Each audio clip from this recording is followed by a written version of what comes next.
လွန်ခဲ့တဲ့ကဘာတသိန်းထက်မှာဘဒုမုတ္တရမြတ်စွာဘုရားဆိုတာပွင့်ခဲ့တယ်တဲ့နောက်အဂတဝကမထေရမြတ်ကြီးနှစ်ပါးကတော့တသင်္ချေနဲ့ကဘာတသိန်းပါရမီဖြည့်ရမယ်ခုဒီမဟာတဝကကြီးတွေကတော့ကဘာတသိန်းပါရမီဖြည့်ရမယ်ပေါ့နော်ဒါကြောင့်လွန်ခဲ့တဲ့ကဘာတသိန်းထက်ကဘဒုမုတ္တရမြတ်စွာဘုရားဆိုတာပွင့်ခဲ့တယ်အဲ့ဒီဘဒုမုတ္တရမြတ်စွာဘုရားရှင်ကိုရမြတ်ကြီးရဲ့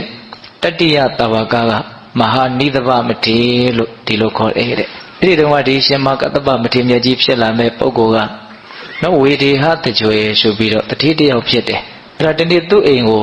တန်ဃာတွေကိုဘဒုမုတ္တရဘုရားရှင်ကိုရမြတ်ကြီးအမှုပြုတဲ့တန်ဃာတော်တွေကိုအိမ်ပင့်ပြီးတော့ဆုံးကတ်တယ်အဲ့လိုဆုံးကတ်တော့ဘုရားရှင်ကိုရမြတ်ကြီးနဲ့တကွာတန်ဃာတော်ရှင်များများနောက်ဆုံးဖုံပေးဖို့စွန့်ပြင်နေကြတဲ့အချိန်မှာအိမ်ရှိမှာမထေရတစ်ပါးစွန့်ကန်ကြွတယ်အဲ့ဒီမထေရကမဟာနိသဗမထေရဘဒုမုတ္တရမြတ်စွာဘုရားရှင်ကိုရမြတ်ကြီးရဲ့တတိယတဝက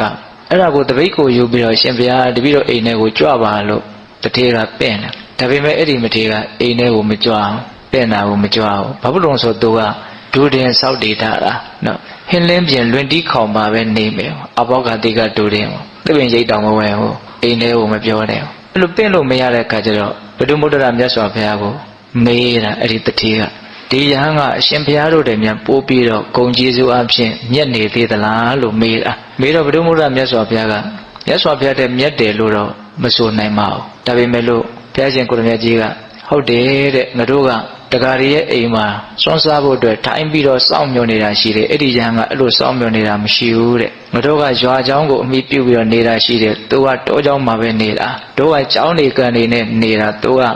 တပင်ရင်သူမဟုတ်လွင်တီးခေါင်မှနေတာဒီလိုမြင့်မြတ်တဲ့ဒူတင်အကျင့်တွေကိုကျင့်သုံးနေတာအလွန်ကြိုးကျေးဇူးများပြားတဲ့အကျင့်တွေကိုကျင့်သုံးနေတာလို့အဲ့လိုအမိန့်ရှိတော့အလွန်ကြည်ညိုတယ်အဲ့ဒါနဲ့တို့ပြောရရင်တော့အဲ့ဒီမထေရကိုအားကြလို့အဲ့ဒီတထေရကနော်သူလည်းပဲဖရာတဆူဆူရဲ့ဓမ္မမှာဒူတင်အရာမှာဣတတဲ့ရတဲ့မထေရတစ်ပါးဖြစ်ပြရစီဆိုပြီးတော့အဓိကာရကုသိုလ်ကောင်းမှုတို့ကြီးပြုတ်ပြီးတော့ဆုတောင်းတယ်အဲ့ဒီမှာဘုရားမုဒ္ဒရာမြတ်စွာဘုရားကလည်းသူ့ရဲ့ဆုပြည့်ဝမယ်ဆိုတာကိုသိတော်မူမြင်တော်မူတဲ့အတွက်ကြောင့်သင်ဟာလာမဲ့ကဘာတသိန်းထက်မှာဂေါတမဗုဒ္ဓမြတ်စွာဘုရားရဲ့တတိယတာဝကဒုတိယမှာဣတတဲ့ရတဲ့ရှင်မဟာကတ္တပဆိုတဲ့နာမည်ဒုနဲ့ထုကဲမြင့်မြတ်တဲ့ပုဂ္ဂိုလ်ဖြစ်လိမ့်မယ်လို့ပြတဲ့စကားမိန့်တာအဲ့ဒီလိုနဲ့ဦးဇင်းတို့နောက်ဂျာကာလမှာမဟာဗုဒ္ဓဝင်ထဲမှာတော့အများကြီးထူးခြားတဲ့ဘဝတွေကိုမှတ်တမ်းတင်တာရှိပါတယ်အဲ့ဒါတွေကိုဦးဇင်းတို့အလုံးကြော်ခဲ့ပြီးတော့နောက်ဆုံးဘဝမြတ်စွာဘုရားရဲ့လက်ထက်ယဟန်ပြုတဲ့အနေအထားကိုဆက်ပြီးတော့ပြောကြည့်မယ်ပေါ့နော်အဲ့တော့ဒါကလည်းပဲပိဋကပေါင်းတော်တို့အလုံးကြာဘူးနာဝရှိထားတဲ့အကြောင်းအရာတစ်ခုပိပလိနဲ့မေဘဒ္ဒာဆိုတာအလုံးကြာဘူးပါတယ်ဟုတ်လားအဲ့ဒါပိပလိဆိုတာကဒီရှင်မကတ္တဗကိုရမြတ်ကြီးဖြစ်လာမဲ့ပုဂ္ဂိုလ်ပဲအလွန်ချမ်းသာကြွယ်ဝတဲ့အမျိုးဘုရင်တို့မကရာတိုင်းထဲမှာမဟာတိဋ္ဌပုံသားရွာဆိုတာရှိတယ်အဲ့ဒီမှာသူနော်အကြီးအကဲရဲ့အိမ်မှာလူသွားဖြစ်တာအလွန်ချမ်းသာတယ်နော်တစ်ဖက်10ကန်တွေကိုအလုံး60လောက်ရှိတယ်လို့ပြောတယ်နော်စင်တက်မြင့်တက်ယထာဓာတ်တွေတောင်ရှိတယ်တဲ့နေစားပယ်စားတမျှပေါ့နော်ဘယင်မဟုတ်တာတမဲပဲပိပိလိလွတ်လင်းဆိုတာအလွန်ချမ်းသာတယ်အဲ့ဒါအရွယ်ရောက်လာတဲ့အခါကျတော့အိမ်တော်ပြုတ်ဖို့အတွက်လုံးဝစိတ်ဝင်စားဘာဖြစ်လို့လဲဆိုတော့သူကဗြဟ္မပြည်ကနေလာတာနော်ဗြဟ္မပြည်ကနေလာတာအဲ့တော့သူနဲ့ပါရမီဖြည့်ဘက်ကလည်းဗြဟ္မပြည်ကနေလာတာဘယ်မှာဖြစ်နေတုံးဆိုတော့ဦးဇင်းတို့မိမကျော်မိမလှတွေအလွန်များတဲ့နော်ဦးဇင်းတို့ခေမာထီတီတို့ဖြစ်ခဲ့တဲ့နေရာဒေသဟုတ်လားဗဒ္ဒတိုင်းတာဂရမြို့နော်အဲ့ဒီမြို့မှာအလွန်ချောတဲ့လှတဲ့အမျိုးသမီးတူသွားပြီးတော့ဖြစ်တာနာမည်ချင်းကတော့ဗဒ္ဒာနောက်တော့ပိပလိအိမ်ကိုရောက်လာတဲ့အခါကျတော့ပိပလိရဲ့အဖေကကပိလဆိုတာအဲ့ဒီမှာကပိလရဲ့ချွေးမပေါ့လေဗဒ္ဒကပိလနီလို့အဲ့လိုနာမည်တွင်သွားတာအဲ့ဒါအမေအဖေကဒီပိပလိလို့လေအသက်20ကျော်ရောက်တဲ့အခါကျတော့အိမ်တော်ရသားချဖို့နားချတယ်ဘလို့မှစိတ်ဝင်စားတဲ့အခါကျတော့မိဘတွေလက်လျှော့အောင်ဆိုပြီးတော့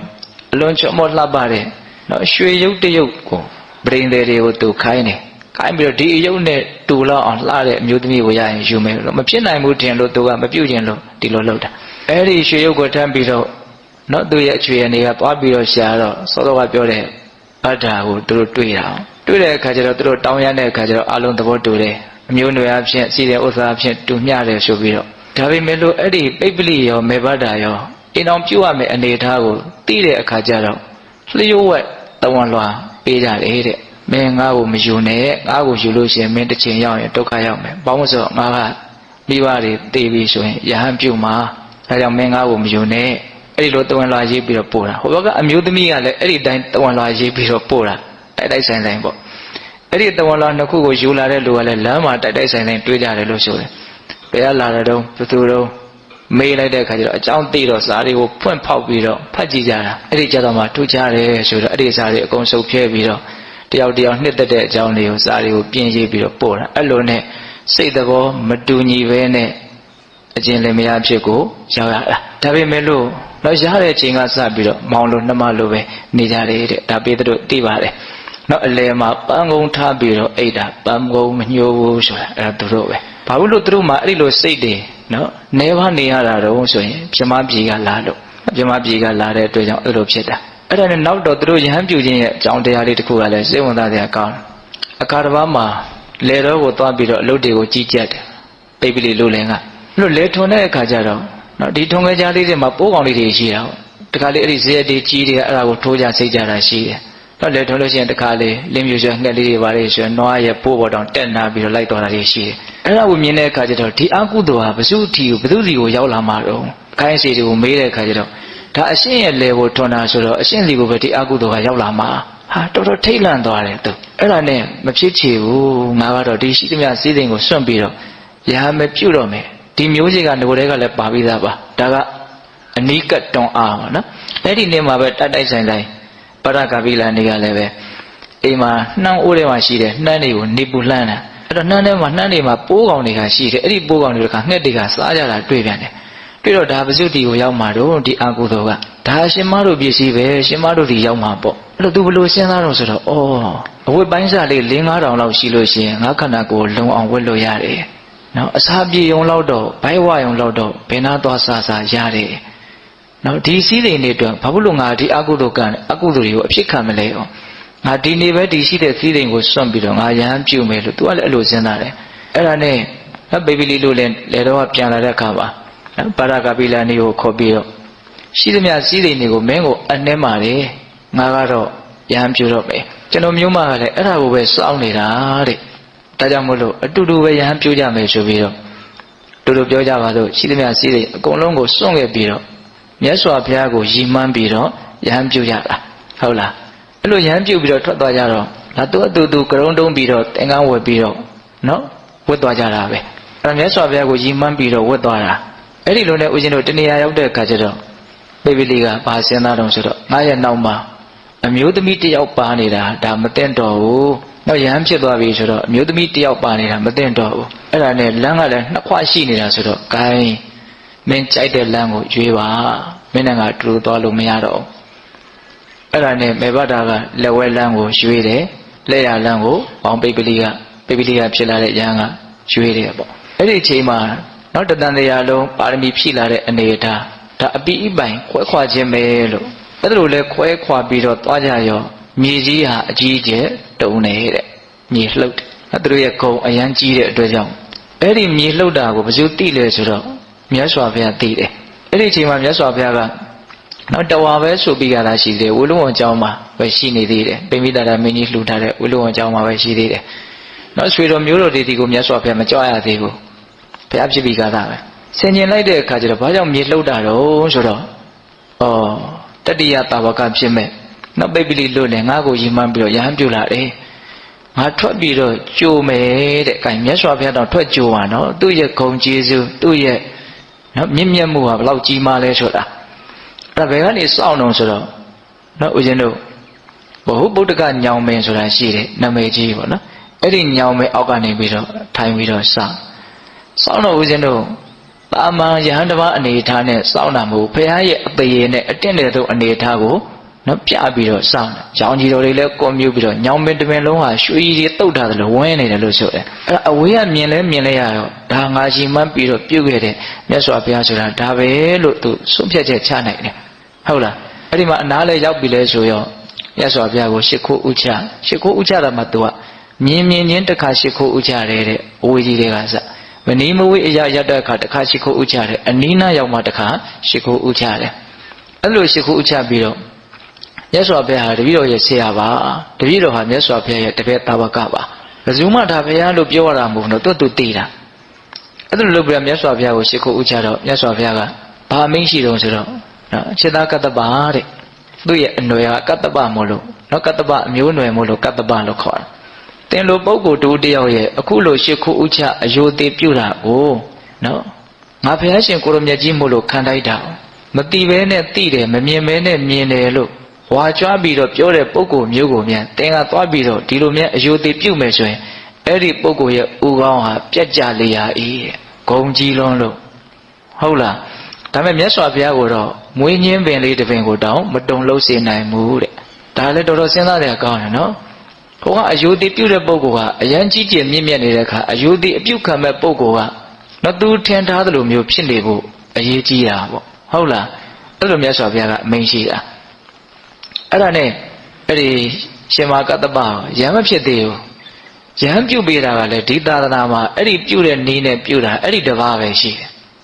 အေးဘိက္ခုလည်းမဟုတ်တိမ်ထဲမှာကဘာနဲ့ဖတ်ပြီးတော့ရဟန်းပြုတာလည်းမဟုတ်ဩဝါဒပဋိက္ခဏယဟန်လို့စားရလို့တောင်းတယ်ဩဝါဒ၃ပါးပေးလိုက်တာနဲ့သူယဟန်ဖြစ်သွားတယ်ဒီတစ်ပါးပဲရှိတယ်အဲ့တော့ပထမဩဝါဒကဘာလဲဆိုတော့ခြေသားကတ္တပတဲ့ဒီသာသနာမှာမထေကြီးမထေလက်မထေငယ်ဘယ်လိုယဟန်ကိုပဲတွေ့တွေ့ဟိရိဥတ္တပကိုရှေ့ရှုပြီးတော့ထင်စေပြီးတော့နေမယ်လို့သင်ကျင့်ပါတဲ့ဟိရိဥတ္တပဆိုတာအရှက်အကြောက်ပေါ့နော်ဘလို့ယဟန်ကိုပဲတွေ့တွေ့အရှက်အကြောက်အာကြီးစွာနဲ့ရှင်းကပ်ပါအောင်ဒါကဘာကိုရည်ရွယ်ပြီးတော့ဒီအဆုံးအမဩဝါဒကိုပေးတာလဲဆိုတော့သူကအမျိုးဆက်အလွန်မြတ်တယ်အဲ့ဒီအမျိုးဆက်ကိုအမိပြုပြီးတော့ဖြစ်မဲ့မှန်ကိုတားဆီးတာသူရည်ခြင်းနဲ့သူရှိရနော်နောက်ဒုတိယအဆုံးအမဩဝါဒကဘာလဲဆိုတော့ခြေသားကတ္တပတဲ့ဒီသူတော်ကောင်းတရားကုသိုလ်ကောင်းမှုနဲ့ဆက်တဲ့တရားကိုအခက်ခတ်သိငါဟာနာမယ်ကောင်းကောင်းမွန်မွန်နာယူမယ်ရိုးရိုးသေးသေးနာယူမယ်လို့သင်အဲ့ဒါလို့ကျင့်ပါတဲ့တရားဆိုလို့ရှိရင်ဘယ်တရားကိုပဲဖြစ်ဖြစ်ကုသိုလ်နဲ့ဆက်တဲ့ဒီသူတော်ကောင်းတရားကိုပေါ့နော်နာယူမယ်ကောင်းကောင်းနာမယ်ရိုးရိုးသေးသေးနာမယ်အဲ့လိုစိတ်နဲ့သင်နာယူမယ်လို့ကျင့်ပါတယ်ဒါကဘာအတွက်ဒီအဆုံးအမဩဝါဒကိုပေးရတာတော့နော်သူကအလွန်ဘုသူတ္တကြွယ်ဝတဲ့ပုဂ္ဂိုလ်အဲ့ဒီအကြအမြင်ဘုသူတ္တများတာကိုအကြောင်းပြုပြီးတော့ဖြစ်ပေါ်လာမဲ့မာမနာကိုကာကွယ်တားဆီးတာဟုတ်လားအဆုံးအမဩဝါဒနှစ်ချက်ရှိပြီနော်နောက်တတိယအဆုံးအမဩဝါဒကဘာလဲဆိုတော့ဒုက္ခဝေဒနာနဲ့ဆက်ရှက်နေတဲ့ကာယကတတတိကိုအမြဲတမ်းမကင်းမကွာငါကျင့်သုံးမယ်ဆိုတဲ့စိတ်နဲ့နေပါတဲ့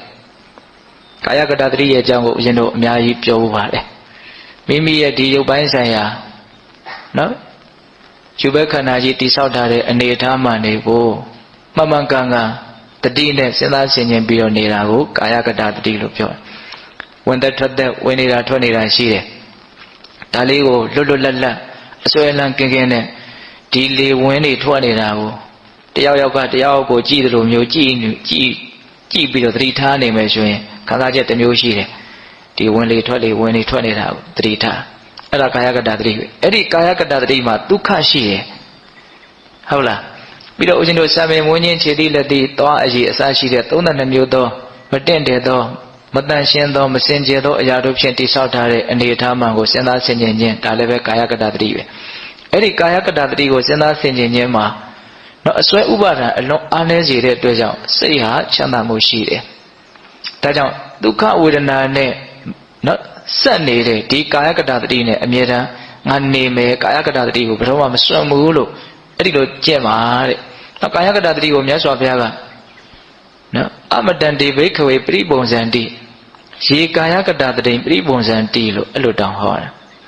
အဓိပ္ပာယ်ကဘာပြောတော့ကာယကတတတိကိုပွားများသောအဖြစ်သုံးဆောင်နိုင်ကြသောပုဂ္ဂိုလ်တို့သည်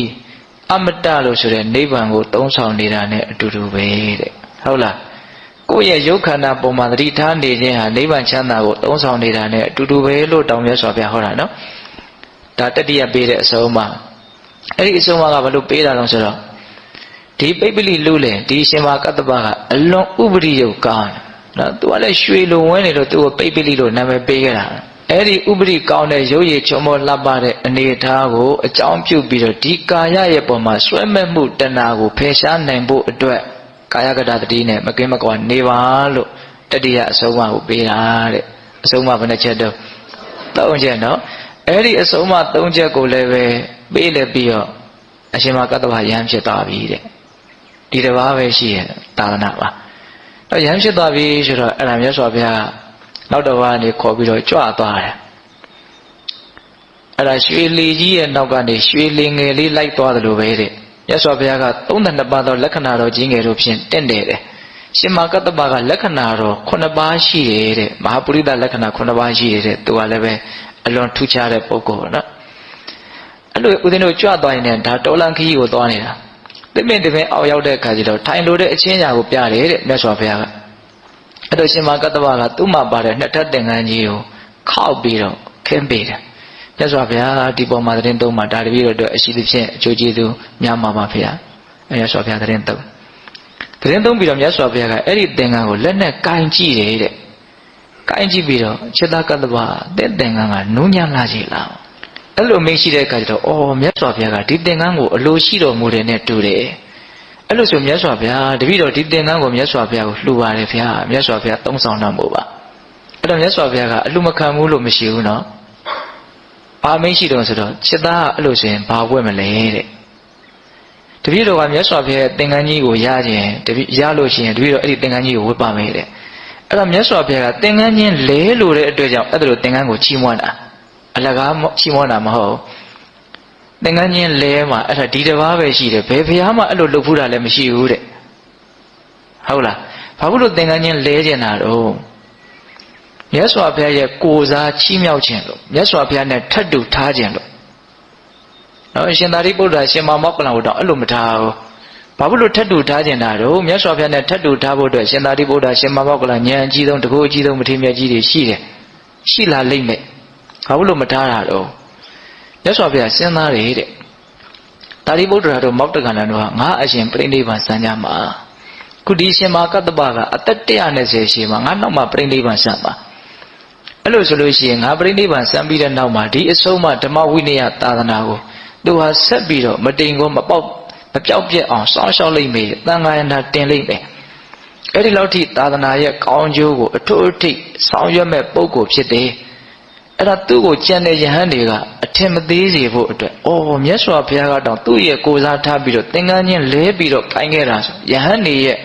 သူ့ရဲ့အပေါ်မှာလေးစားမှုနော်ဒီအရှိန်အဝါကိုရခြင်းလို့မြတ်စွာဘုရားသင်္ကန်းချင်းလဲတာဒါကြောင့်သင်္ကန်းကိုသုံးတတ်တာအလကားသုံးတတ်တာမဟုတ်ဘူးတကယ်အလိုရှိလို့သုံးတတ်တာဘာလို့လဲလဲခြင်းလို့အလိုရှိတာအဲ့ဒါသင်္ကန်းချင်းလဲတာ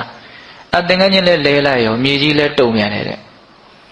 ဒီရှင်မကတ္တဗနဲ့ပတ်သက်ပြီးတော့မြေကြီးကတော့ခဏခဏလှုပ်နေတာကိုတွေ့ရတယ်သူ့ရဲ့အထင်ကရဂုံတွေကအလွန်ကြီးမားတာဟုတ်လားအဲ့လိုနဲ့ရှင်မကတ္တဗကိုတော်မြတ်ကြီးဟာယဟန်ဖြစ်ပြီးတော့သူအဓိကကျင့်ကြံကြုတ်ကိုအထုတ်တာကဘာလဲဆိုတော့ဒုတင်73မှပဲအလွန်အလိုနေတယ်အလွန်ရောင်ရဲတယ်စိတ်ညစ်ရမှာပဲနေတယ်ဟုတ်လားအပေါင်းဖို့နဲ့မွေးလျော်တယ်ဆိုတာမရှိသလောက်ပဲအလွန်လဲလုံလဝရိယကြီးတယ်9ရက်မြတ်ပုထုဇဉ်ဘဝနဲ့နေပြီးတော့ယဟန်ဖြစ်ပြီးတဲ့နောက်တော့9ရက်ပဲပုထုဇဉ်ဘဝနဲ့နေပြီးတော့ယဟနာဖြစ်တယ်ငါမြတ်စွာဘုရားသင်္ကန်းကြီးကိုရထားတာပဲလို့အဲ့လိုမှန်ဝင်တဲ့သဘောလည်းမရှိဘူးအဲ့ဒါကျင့်ကြံကြုတ်ကိုအထုတ်ပြီးတော့ယဟနာဖြစ်တယ်တဲ့ဒါရှင်မကတ္တဗယဟနာဖြစ်သွားတဲ့အကြောင်းအဲ့ဒီမှာရှင်မကတ္တဗနဲ့ပတ်သက်ပြီးတော့ဦးဇင်းတို့ပြောစရာတွေကအရင်များတယ်အစား2ရက်ခွဲပြီးတော့ဦးဇင်းကပြောမလို့ဒါပေမဲ့လို့ရှင်အနန္ဒာအကြောင်းကလည်း2ရက်ခွဲပြီးတော့ပြောရမှာအဲ့တော့ဒီမှာရက်က6ရက်ဆိုတော့တူတူတန်တန်ဖြစ်နေမှာဆိုတော့ရှင်မကတ္တဗအကြောင်းကိုတရက်တည်းနဲ့ပြီးပြအောင်ပြောမယ်ဆိုပြီးတော့အဲ့ဒီနေ့တရားတော့နည်းနည်းတော့ရှည်ရင်ရှည်လိမ့်မယ်နော်အဲ့တော့ရှင်မကတ္တဗရဲ့ထူးခြားတဲ့အကြောင်းအရာကဘာလဲဆိုတော့အဲ့ဒီဒုတင်ဆောင်ပြီးတော့အလိုနေတဲ့ရောင်ရဲတဲ့ကိစ္စချိုးကြံချွေတာခေါင်းပါတဲ့ဂုံပေါ့နော်အဲ့ရှင်မကတ္တဗရဲ့ဂုံနောက်ဦးဇင်းတို့ထူးခြားတာတစ်ခုကစင်ရဲသားတွေကိုအလွန်မှတနာကျင်တာတော်မူတယ်နော်အဲ့ဒီကိစ္စကလည်းပဲဒီသာသနာမှာအလွန်ထင်ရှားတယ်ရှောင်းကံပြီဆိုရင်တထေးတရွေတွေအိမ်မသွားဘူးတဲ့နော်အရန်ဆင်းရဲတဲ့အိမ်တွေကိုသူချီးမြှောက်ခြင်းဘုရင်တို့နိရောဓသမပတ်ဝင်ပြီးကာသာကိုလောင်းရလှူရမယ်ပေးရကမ်းရမယ်ဆိုလို့ရှိရင်အဲ့ဒီပုဂ္ဂိုလ်ကချက်ချင်းအကျိုးကျေးဇူးကိုရနိုင်တယ်ဒါကြောင့်ဘိသတို့ကြောက်ပါတယ်လေတော်ထဲမှာပေါက်ပွင့်လွန်နေတဲ့လေဆောင်အမျိုးသမီးလေးတွေတွားပြီးတော့အလှခံတာ ပေါက်ပေါက်ပွင့်အလှခံတာပေါက်ပေါက်ပွင့်လဲလှူပြီးရောအဲ့ဒီမျိုးသမီးလေးကမွေးကြိုက်လို့ဆုံးတာလေပြီးတော့တာဝရိန္ဒနတ်ပြည်ရောက်တယ်လာစာနတ်သမီးဆိုတော့ကျေးဇူးတင်လို့ဒီအရှင်မြတ်ကြီးရဲ့ကျေးဇူးကြောင့်ငါဒီလိုဖြစ်ရတာဆိုပြီးတော့အရှင်မြတ်ကြီးရဲ့ကြောင်းသင်္ကန်းကိုလာပြီးတော့ရေတွေထဲတယ်ဒီမျက်စိလေးတွေမနဲ့မလဲငယ်မကျူလို့ထားမှမသိဘူးဒီကြောင်းလုံးတန့်ရှင်းတယ်နောက်တော့အရှင်မြတ်ကြီးကတိတဲ့အခါကျတော့နတ်သမီးကိုနောက်တာမျိုးလာမလုပ်လဲနဲ့နှင်ထုတ်တယ်အရှင်ဗျာတဲ့ရှင်ဗျာရဲ့ကျေးဇူးကြောင့်တပည့်တော်ဒီလိုဖြစ်ရတာဒါကြောင့်ကုသိုလ်ကောင်းမှုတွေကိုမြတ်နိုးသောအဖြစ်ဒီတော့ဆက်ပြီးတော့လုပ်ပြရစီငါလက်မခံနိုင်ဘူးတဲ့နောက်ကာလမှာစမ်းကြယ်တဲ့ရက်တောင်ကိုကိုင်းပြီးတော့တရားဟောကြတဲ့ဓမ္မကတိကတွေကရှင်မဟာကတ္တပကြီးဟာနတ်သမီးတယောက်ရဲ့နော်ဝေယဝစ္စလုတ်တာကိုခံယူသွားတယ်လို့ငါတရားတဲ့ထည့်ပြီးတော့ဟောမခံနိုင်ဘူးတဲ့အဲ့လိုတောင်ပြောတာနော်ဟုတ်လားအဲ့ဒီမှာအဲ့ဒီနတ်သမီးကရှင်ဗျာတပည့်တော်မသွားပြရစီနဲ့လုပ်ပြရစီဆိုတော့အရှင်မြတ်ကြီးကလက်ဖြောက်တီးတယ်သင်ဟာတင့်ရဲ့ပမာဏကိုမသိတဲ့လူပဲအဲ့လိုဉာဏ်နာအရှင်မြတ်တွေလက်ဖြောက်တီးလိုက်တယ်ဆိုရင်ဘယ်နဲ့မှအဲ့ဒီနာမှာနေလို့မရဘူးဟုတ်လားအလွင့်သွားတယ်ကောင်းတယ်မှာငိုတယ်တဲ့အဲ့ဒီနတ်သမီးကအဲ့ဒီနတ်သမီးငိုတဲ့တန်ကိုမြတ်စွာဘုရားကြားလို့ဘာလို့ငိုတာတော့ကောင်းမှုမလုပ်ရလို့နော်ကောင်းမှုမလုပ်ရလို့ငိုတယ်ဆိုတာအဲ့ဒီတည်းမှာပဲကြားဘူးတယ်ဟုတ်လားကောင်းမှုမလုပ်ရလို့ပါဘုရားဆိုတော့အေးစောင့်စည်းဖို့ရာကငါသားယဟန်တော်တွေရဲ့တာဝန်ပဲကောင်းမှုပြုဖို့ရာကကောင်းမှုကိုမြတ်လို့ကြတဲ့ပုဂ္ဂိုလ်တွေရဲ့တာဝန်ပဲဆိုပြီးတော့ပုံညင်စီပုရိသောကိရာနဲ့ပုဏ္ဏတမိသန္တကိဒထဒုက္ခပုံညတဥစ္စေရောတဲ့အဲ့ဒီဂါထာလေးဟောတာကောင်းမှုပြုမယ်ဆိုရင်ထက်ခါပြုဖို့အတွက်စိတ်ဝင်စားရမယ်ကောင်းမှုကိုထက်ခါပြုလို့ကောင်းမှုတွေကအစုအပုံကြီးလို့ဖြစ်လာပြီဆိုရင်ဒုက္ခပုံညတဥစ္စေရောကောင်းမှုအစုအပုံရှိတဲ့ပုဂ္ဂိုလ်ကအဲ့ဒါချမ်းသာတော့တာပဲလို့အဲ့လိုဟောတာအဲ့ဒီဂါထာလဲနာပြီးတော့အဲ့ဒီနတ်သမီးသောတာပန်ဖြစ်တယ်ဒါရှင်မကတ္တဗကိုရမြတ်ကြီးရဲ့ကျေးဇူးပေါ့နောက်ပိဋကကြားဘူးတာပိဋကတို့ကြားဘူးတာတခုရှိအောင်မယ်နောက်တရားမင်းနဲ့သူဇာနမိဗျာတို့ဆင်းရဲသားဟန်ဆောင်ပြီးတော့ရှင်မကတ္တဗကိုဆွမ်းလာလောင်းကြတာကြားဘူးတယ်မဟုတ်လားနော်ရှင်မကတ္တဗကထူးခြားစမ်းကြယ်တာတွေအများကြီးရှိတယ်တခါဆိုလို့ရှိရင်ကုဋ္ဌနုနာယောဂဆွဲကပ်နေတဲ့တခါကြီးတယောက်ကဆွမ်းလောင်းတာအဲ့ဒါလက်ကလေးကအနာပေါက်ပြီးတော့ပြက်လို့ပြက်ချင်လေးဖြစ်နေတာဆွမ်းလောင်းရင်းနဲ့အဲ့ဒီလက်ကလေးကတိုက်ဆိုင်နေတပိတ်ထဲပြက်ပြီးတော့ကြာရစ်တယ်တဲ့ကဲနော်နုနာယောဂဆွဲနေတဲ့လက်ကသွေးတွေပြည်တွေနဲ့ပြက်ကြာရစ်တယ်တဲ့တပိတ်ထဲကိုအဲ့ဒါကိုအရှင်မြတ်ကအဲ့ဒီလူမြင်းနေတုန်းမှာပဲအဲ့ဒီလက်ပြက်ကလေးကိုဖဲပြီးတော့ဆွမ်းစားသွားတယ်တဲ့သူ့ကိုလည်းပဲပီတိဖြစ်စေခြင်းတဲ့ဒါကယဟနာရှင်မြတ်တွေမှသာလည်းဖြစ်နိုင်တာမနော်တာတိကုံနော်လက်ပြက်နဲ့စွန်းတယ်ကိုအတူတူထားနိုင်တာလက်ပြက်ကိုတော့မစားဘူးပေါ့ဒါပေမဲ့ဖဲပြီးတော့စားရွံရှာတယ်ဆိုတာမရှိဘူးဟုတ်လားဒါကြောင့်မို့လို့တရားမင်းနဲ့သူစားတို့ကလာပြီးတော့ဆွန်းလောင်းကြတာအဲ့လိုလောင်းတာကဘယ်လိုလောင်းလို့ရတာတော့နတ်သမီးတွေကစားလာပြီးတော့လောင်းကြသေးတယ်နတ်သမီးပုံစံနေနဲ့တော့တောက်ပြောင်နေနဲ့ဆိုတော့ဘယ်ဟိုကဆွန်းကိုလက်မခံဒီတို့မှာကောင်းမှုတွေပြည့်စုံနေတာနော်ဆင်းရဲသားတွေကိုပဲငါသွားမယ်ဆိုနောက်တော့တရားမင်းကအဲ့ဒီနတ်သမီးတွေဆွန်းလောင်းလို့မရခဲ့ဘူးဆိုတာသိတော့ဘလို့အမိန့်ရှိတော့မထေရမြတ်ကြီးကဆင်းရဲတဲ့လူတွေလောင်းလို့တာကိုမှခံယူမယ်လို့ပြောတယ်အေးအဲ့လိုဆိုရင်ဟုတ်ပြီဆိုပြီးတော့ရကန်းရက်နေတဲ့အဖိုးကြီးဖွားကြီးဟန်ဆောင်တရားမင်းနဲ့သူစားနဲ့နော်မထေရမြတ်ကြီးကမစင်ကျင်တဲ့အခါကျတော့ဘယ်သိမလို့အိမ်ရှိရက်တရားမင်းကလည်းတရုပ်ပါတယ်နော်အဖွားကြီးဘာမှလောင်းစရာရှိတော့ရှိအောင်မလားမသိဘူးရှာဟန်ဖွေဟန်ဆောင်ပြီးတော့ယူလာကြတာသမတိမြတ်ကြီးကတပိတ်ပေးလိုက်တယ်ပေးလိုက်ရောလောင်းထည့်လိုက်တာတိုင်းပြည်တစ်ခုလုံးကိုအဲ့ဒီအနက်နေလွှမ်းသွားတယ်တဲ့နတ်သုဒ္ဓတွေထည့်တာအဲ့ဒီတော့မှဒါပစုလေလို့ဆင်ခြင်တဲ့အခါကျတော့တရားမင်းမှန်သိတဲ့အခါကျတော့မထေရမြတ်ကြီးကတရားမင်းနဲ့သင်ဟာဆင်းရဲသူဆင်းရဲသားရဲ့ပစ္စည်းဥစ္စာတွေကိုဘာလို့လူယူတာလဲတဲ့အဲ့လိုပြောတာနော်အဲ့တော့တရားမင်းကဘာပြန်လျှောက်တော့ဆိုတာအရှင်ဘုရားတဲ့တပည့်တော်လည်းဆင်းရဲသားပါဗျာတဲ့ဟာတရားဖြစ်ပြီးတော့ဘယ်နဲ့ကြောင့်ဆင်းရဲသားလို့ပြောရတော့တပည့်တော်ကသာသနာ့ဘအခါကာလမှာကုသိုလ်ပြုပြီးတော့ဖြစ်ရတဲ့တရားမင်းမှာအားတဲ့တပည့်တော်ရဲ့အနီးဝန်းကျင်မှာသုလရထတို့မဟာရထတို့ဆိုတဲ့နတ်သားတွေရှိတယ်အဲ့ဒီနတ်သားတွေကသာသနာတွင်မှာကုသိုလ်ပြုပြီးတော့ဖြစ်လာတဲ့နတ်သားတွေသူတို့ရဲ့အရှိန်အဝါတွေကအယောင်အဝါတွေကတပည့်တော်ရဲ့အယောင်အဝါကိုလွှမ်းမိုးနိုင်နေတဲ့ဒါကြောင့်သူတို့များလမ်းသွားပြီဆိုတပည့်တော်အိမ်ရှိကိုဗိမ္မာန်ရှိကိုမထွက်ရဘူးဗိမ္မာန်နဲ့ဝင်ပုန်းနေရတယ်တဲ့ဒါကြောင့်တပည့်တော်တော့ဆင်းရဲတဲ့လူရှိမလားတဲ့အဲ့ဒါနဲ့ရှင်ဘုရားအဲ့လိုဆိုရင်ရှင်ဘုရားကသဘောမတူဘူးဆိုရင်တပည့်တော်လှူတဲ့ကုသိုလ်ဟာကုသိုလ်မရဘူးလားကုသိုလ်ရပါတယ်ကိုယ်စေတနာပေါ့နော် အဲ့ဒီမှာတရားမင်းလဲဝမ်းမြောက်ဝမ်းသာငါရဲ့မြင့်မြတ်တဲ့ဒါနာကောင်းမှုဟာရှင်မကတ္တပကိုရမြတ်ကြီးရဲ့ထံမှာတီးပြီးဆိုဥရန်ကျူပြီးတော့ပြန်သွားတာအဲ့ဒီတက်ကလည်းသူ့ရဲ့အယောင်အဝါတွေကပို့ပြီးတော့ထွက်လာတယ်ဒါရှင်မကတ္တပကိုရမြတ်ကြီးရဲ့နော်ရှင်ရသားတွေရဲ့အပေါ်မှာအလွန်တရာမှနော်ကရုဏာကြီးတော်မူတဲ့အနေအထားလေးကိုပြောပြတာဆက်ပြီးတော့ဦးဇင်းတို့ပြောချင်တာကနိဒာနဝကတန်ယုတ်ပါဠိတော်ထဲမှာကတ္တပတန်ယုတ်ဆိုပြီးတော့ရှင်မကတ္တပကိုရမြတ်ကြီးကိုမြတ်စွာဘုရားဟောခဲ့တဲ့ရှင်မကတ္တပကိုရမြတ်ကြီးကပြန်ပြီးတော့လျှောက်ထားခဲ့တဲ့ရှင်မကတ္တပကိုရမြတ်ကြီးရဲ့ထူးခြားတဲ့အတွေ့အကြုံတွေအများကြီးအဲ့ဒီထဲမှာမှတ်တမ်းတင်ထားတာရှိတယ်အကုန်လုံးပြောဖို့တော့အချိန်မရဘူးပေါ့နော်ပြောတဲ့အခါမှာလည်းပဲအကုန်လုံးလုံးစစ်ပတ်စစ်ရေလည်းပတ်လည်းရေတော်လည်းပဲပြောနိုင်မယ်မဟုတ်ဘူးဒါပေမဲ့ဘယ်လိုစိတ်ထားရှိတယ်နော်ဘာကိုရည်ရွယ်ပြီးတော့ပြောနေတယ်ဆိုတာလေးကိုတော့ပုံပေါ်အောင်ဦးဇင်းကပြောကြည့်ခြင်းတယ်ဒါပထမပြောရင်တဲ့သုတ်တန်ကဘာလဲဆိုတော့စန္တုပမသုတ်တန်ဒီသုတ်တန်ကလည်းနာမည်တော့ကြီးပါတယ်နော်လနဲ့ဥပမာပေးပြီးတော့ဟောတဲ့သုတ်တန်ဒါမြတ်စွာဘုရားကစောစောကဆိုခဲ့တဲ့အတိုင်းရှင်မကတ္တပကိုကိုရောနဲ့ဓာန်တူထားတော်မူတယ်ထတ်တူထားတော်မူတယ်ဟုတ်လားအခုဒီထဲမှာလည်းပဲအဲ့လိုဓာန်တူထားပြီးတော့ဟောတာလေအများကြီးရှိတယ်ဒီသုတ်တံမှာတော့ဗာပြောထားတော့ဆိုတော့ယဟန်တို့တဲ့လနဲ့တူအောင်ကျင့်ကြရမယ်လဟာကောင်းကင်မှာနေတယ်မော့ကြည့်တယ်အလွန်လှတယ်အလွန်အေးချမ်းတယ်ဒါပေမဲ့လဟာဘယ်သူနဲ့မှထိစပ်နေတယ်လို့မရှိဘူးယဟန်တို့တဲ့တရားဓမ္မတွေကိုဆက်ဆံတဲ့အခါမှာဘယ်လိုဆက်ဆံတဲ့နဲ့တော့နော်ရေတွန်းဟောင်းကြီးကိုငုံကြည့်တယ်လို့မျိုးနော်တောင်ပေါ်တက်တဲ့အခါမှာကြောက်ကဘာပြက်ကြီးကိုငုံကြည့်တယ်လို့မျိုးမြေကမ်းပါးလေးရောက်တဲ့အခါမှာမြစ်ထဲကိုကြည့်တဲ့အခါမှာငုံကြည့်တဲ့အခါမှာဘယ်လိုငုံကြည့်တယ်လဲအယံတတိကြီးကြီးထားပြီးတော့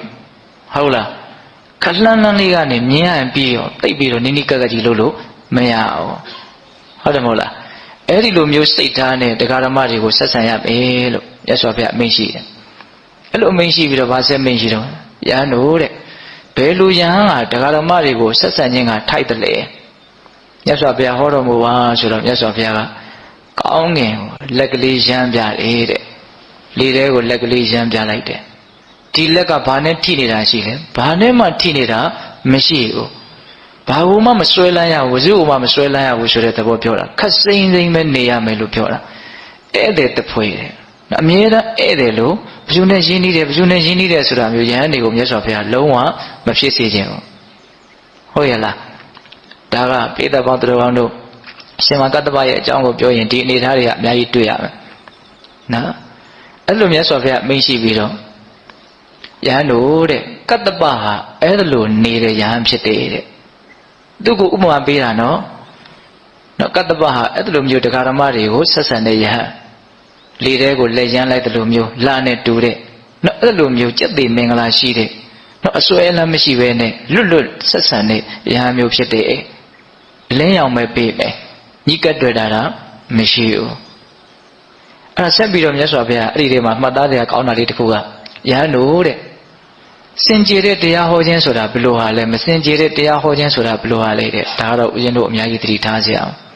နော်မစင်ကြယ်တဲ့တရားဟောခြင်းဆိုတာဘယ်လိုဟာမျိုးကိုပြောတာလဲစင်ကြယ်တဲ့တရားဟောခြင်းမျိုးဆိုတာဘယ်လိုဟာမျိုးကိုပြောတာလဲမစင်ကြယ်တဲ့တရားဟောခြင်းမျိုးဆိုတာတဲ့ငါတရားကိုနာပြီးတော့ဒီလူတွေကငါ့ကိုကြည်ညိုပြီးတော့ကြည်ညိုတဲ့အတိုင်းအပြုအမူတွေပြုကြမယ်ဆိုရင်သိကောင်းမှာပဲဆိုတဲ့စိတ်နဲ့ဟောရင်အဲ့ဒါမစင်ကြယ်သောတရားဟောခြင်းနဲ့ဟုတ်လား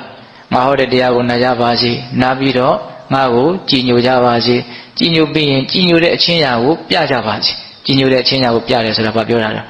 လေးလေးစားစားတန်ဖိုးထားပြီးတော့လှူကြတန်းကြတာကိုကြည်ညိုတဲ့အချင်းရာပြတယ်လို့ပြောတာအဲ့ဒီလိုစိတ်နဲ့တရားဟောမယ်ဆိုရင်ဒါပါလေမစင်ကြယ်တဲ့တရားဟောခြင်းနဲ့စင်ကြယ်တဲ့တရားဟောခြင်းဆိုတာဘယ်လိုတော့ငါဟောတဲ့တရားကိုနာကြပါစေနာပြီးရင်သိကြပါစေဆိုလိုချက်အဓိပ္ပာယ်ကိုသိကြပါစေသိပြီးရင်သိတဲ့အတိုင်းရှင်းနိုင်ကြပါစေဆိုတဲ့စိတ်နဲ့တရားဟောမှသာလေအဲ့ဒါစင်ကြယ်သောတရားဟောခြင်းဖြစ်တယ်တဲ့ယဟန်တို့တဲ့ကတ္တပဟာအဲ့ဒီလိုစင်ကြယ်သောတရားဟောခြင်းဖြစ်လာတဲ့တရားဟောတယ်တဲ့ဟောသူ့ပဲဥမာပေးတာနော်ယဟန်တို့တဲ့ငါဟာကတ္တပလိုယဟန်ကတ္တပနဲ့တူတဲ့ယဟန်မျိုးကိုသာနဲ့ဥပမာပြုပြီးတော့တရားကိုဟောမယ်တဲ့အဲ့လောက်ထိချီးမြှောက်တယ်ရှင်မကတ္တပကိုမြတ်စွာဘုရားကဟုတ်လားဒါကဦးဇင်းတို့စန္ဒုမသုတ်တန်ထဲမှာလာတဲ့အကြောင်းအရာလေးတွေမှတ်မိတာလေးကိုပြင်ပြောပြတာဟုတ်လားယ အဲ့ဒီတည်းမှာဦးဇင်းတို့ဩဝါဒသုတ်တံဆိုတာ၃ပုဒ်ပါတယ်ပထမဩဝါဒသုတ်တံဒုတိယတတိယဩဝါဒသုတ်တံဆိုနော်အဲ့ဒီမှာပထမဩဝါဒသုတ်တံထဲမှာ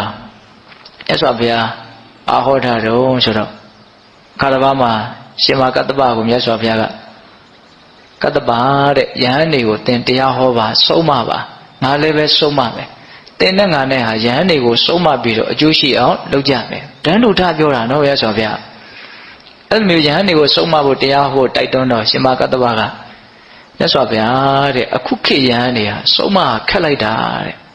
ဒါမြတ်စွာဘုရားပြိမိတ်မစံခင်မှာအခုခေတ်လို့သုံးတယ်နော်အခုအခါရှိအခါအခုအခါလို့သုံးတယ်ဒါမြတ်စွာဘုရားရဲ့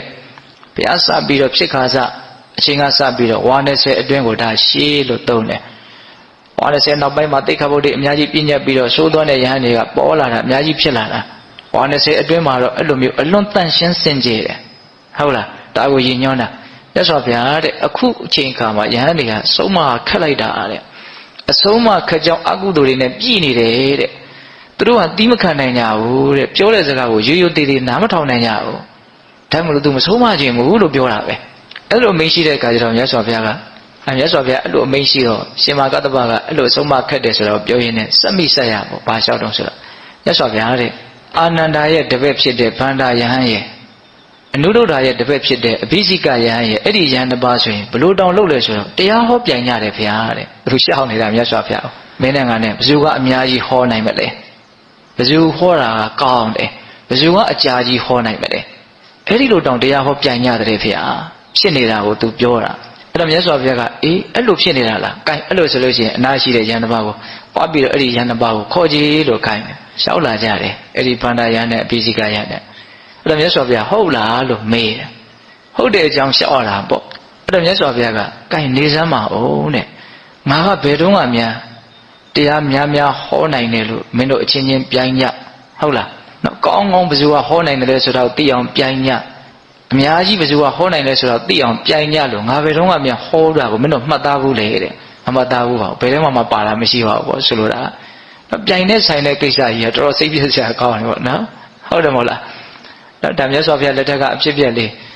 နော်ပြုံးလဲပြုံးစရာပေါ့လေဘယ်သူကတရားများများဟောနိုင်မလဲကောင်းကောင်းဟောနိုင်မလဲအကြာကြီးဟောနိုင်မလဲဆိုတာကိုပြိုင်ကြတာတဲ့ဟုတ်လားယဟန်နေပြောရခဲ့တယ်ဆိုတာနဲ့ပတ်သက်ပြီးတော့ဒါရှောက်တာမြတ်စွာဘုရားအဲ့ဒီမှာမြတ်စွာဘုရားကအဲ့ဒီလိုမျိုးမလုပ်ရဘူးမဖို့မနေအချီးနေတော့ယောက်ျားဒီလိုမျိုးမြတ်စွာဘုရားနော်မှန်မဲတော်မူတယ်ပေါ့ဟုတ်လားဒါမျိုးမလုပ်ရဘူးဆိုပြီးတော့အဲ့ဒါကဦးဇင်းတို့ပထမဩဝါဒသုတ်တန်ထဲမှာဒီအကြောင်းအရာလေးတွေ့ရတယ်နော်ဒုတိယတတိယဩဝါဒသုတ်တန်ကတော့ပိုးပြီးတော့တောင်မှတ်သားစရာကောင်းတယ်အဲ့ဒီပြောထားတဲ့အကြောင်းအရာလေးတွေကအခုခေတ်ဆိုးတယ်ဆိုတာနော်အဲ့ဒီတုန်းကတောင်အဲ့လိုတွေရှိတယ်ဆိုတော့အခုဖြစ်နေတာဘာမှမဆန်းဘူးဆိုတာလေးကိုစဉ်းစားနိုင်ကြဖို့ဘာပြောထားတော့ဆိုတော့ကတ္တပတဲ့သင်ဟာယဟန်တွေကိုစုံမပါတရားဟောပါငါလည်းပဲယဟန်တွေကိုစုံမမယ်တရားဟောမယ်သင်တဲ့ငါနဲ့ဟာယဟန်တွေကိုအတူတူစုံမကြမယ်ဟောကြမယ်ဒီတော့မြတ်စွာဘုရားတဲ့ယဟန်တွေဟာစုံမခက်ပါတယ်စောစောကလိုပဲလျှောက်တယ်တိကနိုင်ခဲ့ကြတယ်ရိုးရိုးသေးသေးနားမထောင်ကြဘူးအဲ့တော့မြတ်စွာဘုရားကဟုတ်တယ်တဲ့ရှေးတုန်းကဆိုလို့ရှိရင်ယဟန်တွေဟာဒူရင်ဆောက်တည်ကြတယ်တော်ရအရမှနေကြတယ်စွန့်ခံပြီးတော့စားကြတယ်ပန်းတကူသင်္ကန်းကိုဆောင်းကြတယ်အလိုလဲနဲကြတယ်အလိုနဲခြင်းရဲ့ဂုဏ်ကိုလည်းပြောကြတယ်နော်ရောင်ရဲမှုလည်းရှိကြတယ်ရောင်ရဲမှုရှိခြင်းရဲ့ဂုဏ်ကိုလည်းပြောကြတယ်စိတ်ညင်ရမှာပျော်မွေ့ကြတယ်အပေါင်းဖော်နဲ့မမွေ့လျော်ကြဘူးအလွန်ထက်သန်တဲ့လုံလဝရိယရှိတယ်အကုသိုလ်ဖေဖြောက်ရေးကုသိုလ်ပွားများရေးမှာအလွန်ထက်သန်တဲ့လုံလဝရိယလည်းရှိကြတယ်လုံလဝရိယရှိခြင်းရဲ့ဂုဏ်ကျေးဇူးကိုလည်းပြောဆိုလေးရှိကြတယ်တဲ့ရှင်းတုန်းကယဟန်တွေအဲ့ဒီလိုမျိုးနော်သူတော်ကောင်းတရားကိုစွမ်းစွမ်းတမန်ကျင့်သုံးတဲ့အခါကာလတုန်းကယဟန်တွေရဲ့အနေထားကဘယ်လိုရှိတော့အဲ့လိုဒုတင်ကိုစောင့်တည်ပြီးတော့ဒုတင်ဆောင်ခြင်းရဲ့ဂုဏ်ကျေးဇူးကိုပြောဟုတ်လားအလိုနေတယ်ရောင်ရဲတယ်စိတ်ညစ်ရမှာပျော်မွေ့တယ်နော်အဲ့လိုမျိုးကောင်းကောင်းမွန်မွန်ကျင့်သုံးနေတဲ့ယဟန်ကိုတွေ့ရင်ယဟန်အချင်းချင်းကလည်းပဲအော်ဒီအရှင်ရဲ့အမိကဘယ်လိုရှိတာတော့ဒါဘယ်သူလဲပေါ့စိတ်ဝင်စားရတယ်အဲ့ဒီအရှင်ကောင်းကောင်းကျင့်တာပဲအဲ့လာပါထိုင်ပါဆိုတော့နေရာပေးတယ်တဲ့ကောင်းကောင်းကျင့်တဲ့ယဟန်ကိုရှေးတုန်းကပါလေနေရာပေးတယ်တဲ့အဲ့လိုနေရာပေးပြီးတော့အရေးတယူလေးလေးစားစားလုပ်ကြတော့အောက်ကယဟန်ငယ်လေးတွေကလည်းဒါကိုမြင်ရတဲ့ခါကျတော့ဒါကိုအားကြတယ်အတုယူတယ်ငါတို့လည်းပဲဒီလိုကျင့်မယ်ဆိုပြီးတော့နော်အတုလိုက်ပြီးတော့ကျင့်သုံးကြတဲ့အတွက်ကြောင့်အ အများစုဟာချမ်းသာကြတယ်တဲ့ရဟန်းငယ်တွေကချမ်းသာကြတယ်ဒါရှိကအနေထားကိုပြောတာအခုအဲ့လိုမဟုတ်ကြဘူးတဲ့ဟောဒါမြတ်စွာဘုရားလက်ထက်မှာပြောနေတာနော်ဒူတင်ကိုမစောက်တည်ကြဘူးဒူတင်ကိုမချီးမွမ်းကြနော်အလွန်နဲ့မှုမရှိကြဘူးအလွန်နဲ့မှုကိုလည်းမချီးမွမ်းကြရောင်ရဲမှုလည်းမရှိဘူးရောင်ရဲမှုကိုလည်းမချီးမွမ်းကြဘူးနော်စိတ်ညစ်ရမှာလည်းမပျော်ကြဘူးစိတ်ညစ်ရနေတာကိုလည်းမချီးမွမ်းဘူးနော်အပေါင်းဖော်နဲ့မွေးလျော်ခြင်းတွေလည်းရှိကြတယ်အပေါင်းဖော်နဲ့မွေးလျော်ခြင်းကိုလည်းမချီးမွမ်းဘူးလုံလဝရိယလည်းမရှိဘူးလုံလဝရိယရှိတာကိုလည်းမချီးမွမ်းကြဘူးတဲ့အခုအဲ့လိုဖြစ်နေတယ်တဲ့ဟောအခုဘာတွေကိုနေရာပေးကြတော့ဘာတွေကိုလေးစားနေကြတော့ဘာစီကိုတန်ဖိုးထားနေကြတော့ဆိုတော့ယဟန်တစ်ပါးကအချမ်းရံနေများမယ်ဟုတ်လားထင်ရှားမယ်ကြော်ကြားမယ်နာမည်ကြီးမယ်ပေါ့နော်အဲ့လိုထင်ရှားကြော်ကြားပြီးတော့အချွေရံနေနဲ့စွမ်းသင်္ကန်းကြောင်းစေးဆိုတဲ့ပစ္စည်းလေးပါလက်လာပါတွေအလျံပဲပေါ်နေမယ်ဆိုရင်တော့ဟာဒီပုဂ္ဂိုလ်ဟာဘယ်သူလဲလို့နာမည်မေးမယ်ပေါ့နော်ဒါဘယ်သူလဲဒါပဲဆရာတော်လဲပေါ့နော်အခုခေတ်စကားနဲ့ပြောမယ်ဆိုလို့ရှိရင်တော့ဟုတ်လားနာမည်ကြီးမယ်ထင်ရှားမယ်ကြော်ကြားမယ်ဆိုရင်တော့ဒါပဲဆရာတော်တို့နော်နာမည်တွေမေးပြီးတော့ဩကောင်းလိုက်တာရှင်ဘုရားတို့မြတ်အရာတော်လိုက်တာဟုတ်တယ်အခုခေတ်ဘုံကြီးလို့ရှိရင်အချင်းချင်းအလွန်ထင်ကြီးတယ်ပေါ့နော်ကောင်းလိုက်တာနေရာပေးတယ်တဲ့ကြွပါလာပါထိုင်ပါဆိုနေရာပေးတယ်တဲ့ဘယ်လိုလူတွေကိုနေရာပေးတာတော့ထင်ရှားတဲ့ကြောကြားတဲ့အချမ်းရံတွေများတဲ့လက်လာပါတွေများတဲ့ယဟန်ကိုနေရာပေးတယ်တဲ့အဲ့ဒီလိုမျိုးလှုပ်တော့ငယ်တဲ့ယဟန်တွေကဒါတွေကိုအတူယူပြီးတဲ့ဩလောကကြီးမှာနေရာရခြင်းတော့ထင်ရှားမှာပဲကြောကြားမှာပဲလက်လာပါတွေများမှာပဲဒါကိုသူတို့ပန်းနိုင်နေနဲ့ထားပြီးတော့လှုပ်ကြတော့မယ်နော်ဒါမြတ်စွာဘုရားရဲ့ခေတ်မှာတော့အဲ့ဒီအနေထားရှိတယ်ဆိုတာလေးကိုဘုသူဒ္ဓပြောပြတာဟုတ်လားအဲ့ဒီလိုမျိုးနောက်ဖြစ်တဲ့နာတွေကိုအတူယူတဲ့အခါကျတော့ယဟန်တွေကဘာဖြစ်ကြလဲဆင်းရဲကြတယ်တဲ့ဆိုတော့ကအလိုနဲ့မှုရောင်ရဲမှုမြင့်မြတ်တဲ့ခုံတွေမရှိဘူးပေါ့ဟုတ်လားအဲ့တော့အဲ့ဒီတုတ်တန်လေးထဲမှာတရားတော်မတို့ဦးဇင်းတို့စဉ်းစားရရှိတာကနော်ရှိကအကျင့်ကိုပဲတန်ဖိုးထားပြီးတော့လေးစားပြီးတော့မြတ်လို့ကြတယ်နောက်ရောက်လာလေအဲ့ဒီအကျင့်ကိုတိတ်ပြီးတော့တန်ဖိုးမထားတော့ဘဲနဲ့ကျင့်ရကောင်းမှမသိတော့ဘဲနဲ့နောက်ထင်ရှားမှုကြောကြားမှုအချမ်းရများမှုလက်လာပါများမှုကိုပဲရှည်တန်းတင်လာကြတယ်ဟုတ်တော့အခုအဲ့လိုဖြစ်နေတာဟာဘာဆန်းတယ်လဲလို့မေးရင်ဘာမှမဆန်းဘူးသဘောပေါက်ရလားဗျအေးအဲ့တော့ရှင်မကတ္တပကဒီလိုမျိုးမဟုတ်ဘူးဒါရှင်မကတ္တပကိုပဲဥမာပေးပြီးတော့မြတ်စွာဘုရားဟောတာနော်ဟုတ်ရလားအေးအဲ့တော့ဒါကဩဝါဒသုတ်တန်တွေထဲမှာတွေ့ရတဲ့အကြောင်းအရာလေးတွေပေါ့အဲ့ဒီထဲမှာဦးဇင်းတို့ပြောရင်းနဲ့နည်းနည်းလေးဆန်းတဲ့အဖြစ်အပျက်လေးနှစ်ခုကိုလည်းပြောပြခြင်းသေးတယ်နောက်တစ်ခါမှာတော့ရှင်အနန္ဒာကရှင်မကတ္တပကိုရောမြတ်ကြီးကိုဘိက္ခုနီမတွေရဲ့အကြောင်းကိုလိုက်ဖို့ပင့်တယ်နောက်ရှင်အနန္ဒာကအလွန်ကြီးညိုတယ်ရှင်မကတ္တပကိုရှင်မကတ္တပကလည်းဒီရှင်အနန္ဒာကိုနော်ကိုယ့်ရဲ့ညီလေးလိုသားလေးလိုသူချစ်တယ်တွေ့ရတဲ့သူတို့ရဲ့မှတ်တမ်းတွေကိုကြည့်လိုက်လို့ရှိရင်အယဉ်ရှင်နေတယ်ဆိုတာထင်ရှားတယ်အဲ့ဒါနဲ့ရှင်အနန္ဒာကမရမကပင့်တယ်ရှင်မကတ္တပဒါမြို့ရောက်လာတဲ့အခါရွာချောင်းရောက်လာတဲ့အခါပင့်တာနဲ့တူတယ်များသောဖြင့်သူကတောထဲမှာပဲနေတာများတယ်ပင့်တဲ့အခါကျတော့မလိုက်ချင်ဘူးညင်းတယ်ရှင်ဘုရားကြွပါကြောက်တုံးလေးဆိုအတင်းပင့်တော့လိုက်သွားတာဘိက္ခုနီမတွေအကြောင်းကိုလိုက်သွားတာဟိုရောက်တဲ့အခါကျတော့ရှင်အနန္ဒာကတိုက်တွန်းလို့တခါတရားဟောရတယ်ရှင်မကတ္တပတရားဟောတယ်ဘိက္ခုနီမတွေအဲ့လိုတရားဟောပြီးတော့အရှင်မြတ်နှစ်ပါးပြန်လဲကြွသွားကြရောအဲ့ဒီဘိက္ခုနီမတွေတဲကထုံလတိတ်တာဆိုတဲ့ဘိက္ခုနီမကဘာပြောတော့ဆိုတော့ဒီရှင်မကတ္တဗဆိုတဲ့ကိုတော်ကရှင်အနန္ဒာရှိမှတရားများဟောပါပဲရဲ့နော်အလွန်ပညာရှိတဲ့ရှင်အနန္ဒာရှိမှဒီရှင်မကတ္တဗကဘာလို့တရားဟောတဲ့တယ်လို့ထင်ရတာတော့နော်ဘာပြောတော့ဆိုတော့အဲ့ဒီထဲမှာနော်အထုတ်လို့သူရဲ့ရှေ့မှာအယောင်းတဲ့လူကလာပြီးတော့မြန်အကြောင်းကိုပြောနေရသေးတယ်ဟဲ့အဲ့ဒီကပေါ်တဲ့စကားဗျအဲ့ဒီစကားကဟုတ်လားအကုံသေးကြီးရဲ့ရှေ့မှာအယောင်းနေတယ်နော်အထုတ်လို့သူရဲ့ရှေ့မှာအယောင်းနေနော်ထုတ်လို့သူနဲ့ရောင်းတဲ့လူနဲ့ဘယ်သူကအဲ့ရဲ့အကြောင်းကိုပိုသိမလို့ထုတ်လို့သူကပိုသိတာပေါ့နော်အဲ့ဒီလိုပြောတာကိုအဘိညာဉ်နဲ့ရှင်မကတ္တဗကသိတယ်သိတဲ့အခါကျတော့ရှင်အနန္ဒာကိုခေါ်ပြီးတော့ပြောတာအနန္ဒာတဲ့မင်းကအလုတ်တဲ့လူလားငါကအလုတ်တဲ့လူလားတဲ့ဟုတ်လားမင်းကအယောင်းတဲ့လူလားငါကအယောင်းတဲ့လူလားတဲ့နော်အဲ့လိုပြောတော့ရှင်အနန္ဒာကရိပ်မိပုံရတယ်တယောက်ယောက်ပြောတဲ့အတန်ကိုရှင်မြတ်ကြီးသိပုံရတယ်ဓာတ်ရိုက်ဘယ်လိုပြောတော့ဆိုတော့အရှင်ဘုရားတဲ့တိခန္ဓာဘုရားမာတုကာမတွေကအလွန်မိုင်မဲလှပါတယ်ဘုရားတဲ့အဲ့တန်တက်လျှောက်သိလားနော်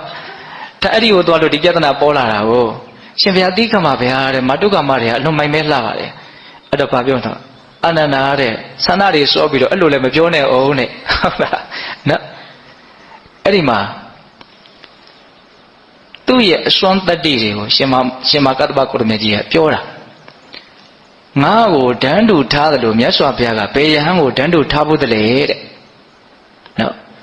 မြတ်စွာဘုရားရှင်အနန္ဒရှင်မကတ္တဗကိုအများကြီးဒန်းတူထားပြီးတော့ဟောတာရှိတယ်ငါကဇံအမျိုးမျိုးကိုဝင်စားနိုင်တယ်လို့ရှင်မကတ္တဗလည်းဇံအမျိုးမျိုးကိုဝင်စားနိုင်တယ်နော်သူ့မှာရှိတဲ့အစွမ်းတွေကိုပြပြီးတော့အဲ့ဒီလိုအစွမ်းမျိုးရှင်မကတ္တဗမှာရှိတယ်ဆိုပြောတဲ့ဒေသနာတွေကအများကြီးရှိတယ်အဲ့လိုမျိုးဘယ်သူကိုမြတ်စွာဘုရားဟောဖို့တလေတဲ့ဟုတ်လားအဲ့ဒီမှာသူ့မှာအဘိညာဉ်တွေနဲ့ပြည့်စုံနေဆိုတဲ့အကြောင်းအကုန်ပြောပြီးတော့ဘာပြောတော့ဆိုတော့ငါရဲ့ဒီထုကဲမြင့်မြတ်တဲ့ဉာဏ်အထူးတွေကိုအတိအမှတ်မပြုတ်ကျင်တဲ့ပုံကိုယ်တွေဟာ9000 8000လောက်ရှိတဲ့ဆင်ကြီးကိုထရွက်ချောင်းနဲ့ကားတယ်လို့မျိုးပဲဖြစ်မယ်တဲ့ဘယ်လိုမှသူ့ရဲ့ဂုဏ်တွေကိုဖုံးလို့မရဘူးလို့ပြောတာဟုတ်လားအဲ့ဒါလိုလဲပြောပြီးတော့အဲ့ဒီထုံလာတိတ်တာဘိက္ခုနီမှာမကြခင်မှာပဲလူထွက်သွားတယ်တဲ့သာသနာတော်ကနေဆုံးရှုံးသွားတယ်ဟုတ်လားဒါဒီအကြောင်းအရာလေးတစ်ခုတွေ့ရတယ်ပေါ့နောက်တစ်ခါအကြောင်းအရာလေးတစ်ခုကလည်းပဲစိတ်ဝင်စားရအဲ့ဒါကဘာလဲဆိုတော့တခါမှတော့ရှင်အနန္ဒကိုရမြတ်ကြီးရဲ့တပည့်တာဝကတွေတော်တော်များများယဟန်တွေလူထွက်သွားကြတယ်30လောက်လူထွက်သွားတယ်အဲ့ဒါကိုသိရတဲ့အခါကျတော့ရှင်မကတ္တဗကရှင်အနန္ဒကိုဆူတာနော်အဲ့တော့ရှင်အနန္ဒကအဲ့ဒီအချိန်မှာခေါင်းတွေတောင်ဖြူနေပြီမထေကြီးဖြစ်နေပြီအနန္ဒတဲ့သင်ဟာနော်ကောက်စဘာခင်းတွေကိုဖျက်ဆီးပြီးတော့သွားတယ်လို့မျိုးတဲ့ဒီတရားဓမ္မတွေရဲ့တရားတရားတွေကိုဖျက်ဆီးပြီးတော့တင်သွားတာပဲသင်ရဲ့ယဟန်တွေကအလွန်ဆိုးသွမ်းနေတယ်တဲ့သင်ရဲ့ယဟန်တွေကအလွန်ပျက်စီးနေတယ်တဲ့ဘာဖြစ်လို့ဒီလိုလုပ်ရတာလဲတဲ့အိန္ဒိယမရှိဘူးတဲ့လျှက်ပေါ်လော်ဒီတဲ့စကားတွေကလည်းများတယ်တဲ့ဘာထိမ့်သိမ့်မှုမှမရှိဘူးတဲ့ဒီလိုယဟန်ပေါက်စတွေခြံရံပြီးတော့တင်သွားနေတာမကောင်းဘူးတဲ့ဟောဒီတငယ်ဟာအခုချိန်ထိဘာမသိဘူးတဲ့ဟောရှင်အနန္ဒကိုတငယ်လို့ဆိုတဲ့စကားနဲ့နော်အတိုင်းရှိမသိလေစွာလို့အဲ့လိုဆိုတာနော်ဦးဇင်းတို့အရက်ပြောမှဆိုငေါက်တဲ့သဘောမျိုးပေါ့နော်ရှင်အနန္ဒကိုအဲ့လိုပြောတာအဲ့တော့ရှင်အနန္ဒကတပည့်တော်ခေါင်းနေတောင်ဖြူနေပါပြီတဲ့ဒါပေမဲ့လို့တငယ်ဆိုတဲ့အသုံးလုံးနဲ့အခုချိန်ထိဆုခန်းနေရသေးတယ်မခံမြင်ဘူးနော်အလွန်ချစ်ခင်ရင်းနေအောင်ရှင်အနန္ဒကအဲ့ဒါလို့ရှင်အနန္ဒကိုရှင်မကတ္တဗကဒီသူငယ်ဆိုတဲ့အသုံးလုံးနဲ့ကလေးဆိုတဲ့အသုံးလုံးနဲ့ဒီလိုဆူတာကိုဘယ်သူကမခံနိုင်ဘူးလို့ဆိုတော့ဘိက္ခုနီမတွေကမခံနိုင်ဘူး။ရှင်အနန္ဒအကြောင်းပြောတဲ့အခါမှာဒီဘိက္ခုနီမတွေတချို့တဲတဲလှုပ်တယ်ဆိုတာကိုလည်းထည့်ပြီးတော့ပြောဖို့ရှိတယ်ဟုတ်လား။အဲ့ဒီဘိက္ခုနီမတွေကထုံလနန္ဒာဆိုတဲ့ဘိက္ခုနီမရှိတယ်။နော်သူ့ကိုအကြောင်းပြုပြီးတော့တိခါဘုတ်တွေလည်းအများကြီးပြညတာတွေရှိတယ်ဝိနည်းထဲမှာ။အဲ့ဒီထုံလနန္ဒာဘိက္ခုနီမကဘယ်လိုပြောတော့ဆိုတော့ဒိဋ္ဌိဘဝကပြောင်းလာတယ်ဒီရှင်မဟာကတ္တဗကရှင်မဟာကတ္တဗကမြတ်စွာဘုရားကိုယဉ်မှန်းပြီးတော့ဝတ်လာတာအဲ့ဒါကိုသူကဒိဋ္ဌိလို့ဆွဆွဲတာနော်ဒိဋ္ဌိဘဝကပြောင်းလာတယ်ဒီရှင်မဟာကတ္တဗကဉာဏ်ပညာအလွန်ကြီးတော်မူတဲ့ရှင်အနန္ဒကိုသူကအဲ့လိုဆုံးမသင့်တယ်လို့သူကသူဘာလို့အဲ့လိုထင်ရတာတော့သူကြားရရနေမှာမခံကျင်ဖြစ်နေတာအဲ့လိုမျိုးရှင်မဟာကတ္တဗကိုနော်မကြည်ညိုတဲ့စိတ်နဲ့မနှစ်လိုတဲ့စိတ်နဲ့သူဝစီကံအဖြစ်ပြောတာ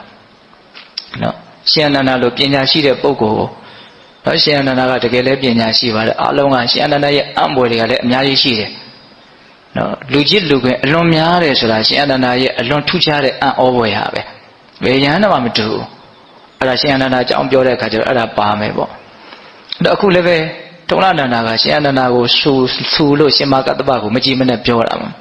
နော်ဒိဋ္ဌိဘဝကပြောင်းလာတဲ့ပုဂ္ဂိုလ်ဟာရှင်အနန္ဒကိုဒီလိုပြောတဲ့တယ်လို့ဘာလို့ထင်တာတော့အဲ့ဒီလိုပြောတာကိုရှင်မကတ္တဗကကြားပြန်တယ်အဘိညာဉ်ရှိတာဆိုကြားတယ်သိတယ်ဟုတ်လားသိတဲ့အခါကျတော့စောစောကလိုပဲနော်ဒီလိုဒီအကြောင်းသူကြားရတယ်ဆိုတာကိုပြောပြပြီးတော့ငါဟာတဲ့ဘယ်သာသနာပြင်ပအယူဆရှိတဲ့ပုဂ္ဂိုလ်မှာဆရာတင်ခဲ့တာမရှိဘူးတဲ့ငါယဟန်ပြုတဲ့ကိုကစားမြတ်စွာဘုရားကိုရည်မှန်းပြီးတော့ယဟန်ပြုခဲ့တာယဟန်ဖြစ်ပြီးတော့9ရက်နေတော့ငါဟာအတော်ကုန်ခံခဲ့တာသူ့ရဲ့အစွမ်းတွေကိုပြောပြတာပါပဲအမှန်ကတော့ဟုတ်လားငါရဲ့ထူးခြားတဲ့ဒီစွမ်းရည်တတိအဘိညာဉ်စွမ်းရည်တတိကိုမတိကျိုးခြင်းပြုမယ်ဆိုလို့ရှိရင်စောစောကပြောသလို9000 8000တောင်ရှိတဲ့ဆင်းကြီးကိုထမ်းလျက်နဲ့ထမ်းရွက်နဲ့ကာသလိုမျိုးသာဖြစ်လိမ့်မယ်ဟုတ်လားအဲ့လိုအမိန့်ရှိတာအဲ့ဒါမကြာဘူးအဲ့ဒီထုံလနန္ဒဘိက္ခုနီမှလည်းလူထွက်သွားရောအဲ့ဒါပါမှတ်တမ်းတင်ထားတာနော်ဒါက နောက်အရှင်မြတ်ကြီးကိုပြင်းမာတဲ့အနေအထားနဲ့ဆက်ဆက်ပြီးတော့ပြောထားတာဆိုတော့အဲ့လိုပြင်းမာလို့မြန်ဒုက္ခဖြစ်ရသလားဆိုတာကစဉ်းစားရရှိတယ်ဟုတ်လားဒါကရှင်မကတ္တဗကိုရမြတ်ကြီးနဲ့ပတ်သက်ပြီးတော့မှတ်တမ်းတင်ထားတဲ့အကြောင်းအရာလေးတွေအဲ့ဒီလိုနဲ့ရှင်မကတ္တဗကိုရမြတ်ကြီးဟာယဟန်ဖြစ်ပြီးယဟန္တာဖြစ်ပြီးတဲ့ဟာစပြီးတော့ဒီမြင့်မြတ်တဲ့ဒုတင်အကျင့်နေနဲ့နောက်အလိုနဲစွာရောင်ရဲစွာနောက်စိတ်ငြိမ်ရာရက်မှာဘယ်သူနဲ့မှပတ်သက်ဆက်ဆက်မှုတိတ်မရှိဘဲနဲ့ချိုးချံချွေတာစွာအလွန်ချမ်းသာစွာကျင့်သုံးပြီးတော့နေထိုင်ရင်းနဲ့အလွန်အသက်ကြီးလာတဲ့အခါကျတော့နော်မြတ်စွာဘုရားဟောထားတဲ့မေးထားတဲ့အမေးဖြေလုပ်ထားတဲ့သုတ်တန်လေးတစ်ပုဒ်ရှိတယ်ဇိနသုတ်တန်နော်ဇိနဆိုတာအိုမင်းမီဆိုတဲ့အဓိပ္ပာယ်မြတ်စွာဘုရားဗာမင်းရှိတုံးဆိုတော့ကတ္တဗတဲ့သင်ဟာအခုအရွယ်အိုမင်းလာပြီသင်ယူသင်ဆောင်းနေတဲ့ဒီပိုက်ဆံလျှော်နဲ့ရက်ထားတဲ့သင်္ကန်းကြီးကအလွန်လေးပါတယ်တဲ့အဲ့ဒါကြီးကိုစွန့်လိုက်တော့ဒကာရမတွေလှူတဲ့သင်္ကန်းကိုဝတ်ပါဆုံးခံပြီးတော့ကြီးစားမနေတော့နဲ့နော်ဖိမှန်တကပြုတ်ထားတဲ့ဆွန့်ကတ်တို့လည်းဆွန့်ကတ်တွေကိုလည်းလိုက်ပြီးတော့ပုံပေးပါပြီးတော့ဒီမှာငါနဲ့အတူလာပြီးတော့ကြောင်းမှာလာနေပါအဲ့လိုတောင်ရဆော်ရဖိတ်တာနော်တော့မှမနေနဲ့အသက်ကြီးလာပြီပင်ပန်းလို့ဒီကြောင်းမှာနေပါအဲ့လိုမျိုးပြောတော့ရှင်မကတ္တဗကမြတ်စွာဘုရားတဲ့တပည့်တော်ဟာကြာမြင့်စွာသောကာလတွေကစပြီးတော့တော်ရမှနေခဲ့တယ်အရင်ကင်တူရင်စောက်တည်တယ်လို့ခေါ်တာပေါ့နော်လူသူနီးတဲ့နေရာမှာအာယုံမတက်ဘူးဟုတ်လားဆုံးခံပြီးတော့စားခဲ့တယ်ပန်းတကူသင်္ကန်းကိုပဲဆောင်းခဲ့တယ်တစ်ပင်အောင်မှာပဲနေခဲ့တယ်ကြာမြင့်စွာတွေကစတပည့်တော်ဟာဒူရင်စောက်တည်ပြီးတော့နေခဲ့တာဒါကြောင့်အခုကြာမှအဲ့ဒါလိုမစောက်တည်ပဲနဲ့မနေခြင်းဘူးတဲ့အခုလည်းပဲစောက်တည်မယ်သင်္မန်းတည်ဖြစ်စေဆင်းရဲတည်ဖြစ်စေဒူရင်ကိုစောက်တည်ပြီးတော့အလိုနဲစွာရောင်ရဲစွာဟုတ်လားချွေချံချွေတာမှုအပြည့်နဲ့အပေါင်းဖော်တွေနဲ့မမွေ့လျော်ပဲနဲ့စိတ်ညစ်ရမှာထက်တန်တဲ့လုံလဝရိယနဲ့ပဲတပည့်တော်နေပါမယ်လက်မခံဘူးတော့သူကအဲ့တော့မြတ်စွာဘုရားကအပြစ်မတင်ပါဘူးကတ္တဗတဲ့ဘယ်လိုအကျိုးတူးတွေကိုမျှော်ကိုပြီးတော့သင်ကဒီလိုအသက်အရွယ်ကြီးသည့်အထိဒီအကျင့်တွေကိုကျင့်နေတာတုံးတဲ့သူ့ရဲ့သဘောကိုမြင်အောင်ပေါ်အောင်မြတ်စွာဘုရားမေးအောင်ဒါမြတ်စွာဘုရားတဲ့တပည့်တော်အကျိုးတူးနှစ်ပါးကိုရည်ရွယ်ပြီးတော့ဒီလိုအသက်ကြီးသည့်အထိဒီအကျင့်မြတ်တွေကိုကျင့်နေတာနံပါတ်1အကျိုးတူးကဘာလဲ